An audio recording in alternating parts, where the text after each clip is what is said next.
El tornillo de mano, también llamado apretón de manos del diablo, fue un instrumento de tortura utilizado en Europa durante la Edad Moderna. Era un aparato relativamente simple, parecido a un pequeño tornillo de banco. Se usaba principalmente en interrogatorios para obligar a las personas a confesar o para castigarlas. El funcionamiento era sencillo. Los dedos de la víctima, ya fueran de la mano o del pie, se colocaban entre dos barras de metal.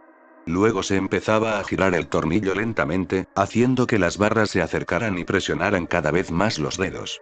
La presión aumentaba poco a poco, provocando un dolor muy fuerte a medida que los dedos quedaban aplastados. En algunas versiones del instrumento, las barras tenían puntas o pequeños clavos de metal en su interior. Cuando se apretaba el tornillo, esas puntas podían presionar o incluso perforar las uñas, lo que hacía la tortura todavía más dolorosa. La forma más común del tornillo de mano estaba diseñada para aplastar un solo dedo, generalmente el pulgar o el dedo gordo del pie.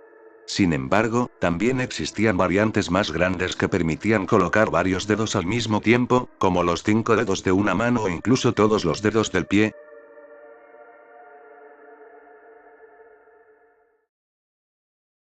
Este sencillo instrumento de tortura, introducido por primera vez en la Torre de Londres en 1420 por el Duque de Exeter, era popular por su capacidad para infligir un dolor insoportable con el fin de obtener confesiones, a menudo falsas, de los prisioneros.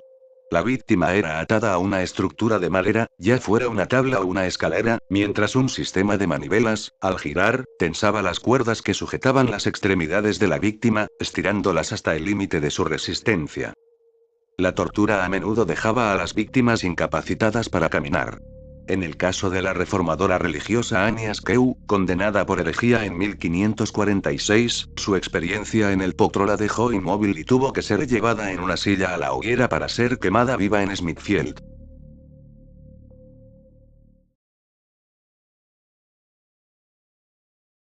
La doncella de hierro era un sarcófago vertical con púas en su interior. Unas puertas dobles se abrían en la parte frontal para permitir la entrada de la víctima. En un ejemplo, 8 púas sobresalían de una puerta y 13 de la otra. Una vez dentro, las puertas se cerraban.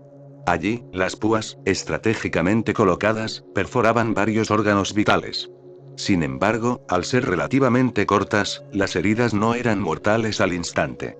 En cambio, la víctima permanecía allí y se desangraba durante varias horas. Para aumentar el horror, 2 púas estaban colocadas específicamente para penetrar los ojos. En el siglo XIX, investigadores encontraron uno en un castillo de Nuremberg, Alemania, y posteriormente surgieron pruebas documentadas de su uso. Por esta razón, este dispositivo a veces se conoce como la doncella de hierro de Nuremberg. Otros nombres incluyen la Virgen y, en alemán, Jungfer.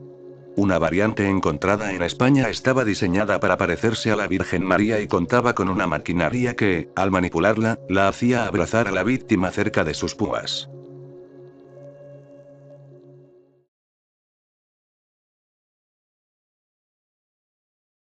La hija del carroñero fue un instrumento de tortura creado en Inglaterra por un hombre llamado Leonard Skeffington, de quien también tomó el nombre alternativo de las Gibes de Skeffington. Este aparato se utilizó durante el reinado de Henry VIII, principalmente contra personas acusadas de alta traición. El dispositivo estaba formado por un aro de hierro con una bisagra en el medio. La víctima era obligada a agacharse dentro del aro. Una mitad quedaba debajo del cuerpo y la otra se cerraba sobre la espalda. Luego, el torturador apretaba un tornillo que hacía que el aro se cerrara cada vez más, obligando al cuerpo a comprimirse de forma extrema. A medida que la presión aumentaba, el cuerpo quedaba completamente encorvado. Esto podría provocar fracturas en las costillas y el esternón, además de dislocaciones en la columna vertebral. En casos extremos, la presión era tan fuerte que la sangre podía salir por la cara o por las yemas de los dedos.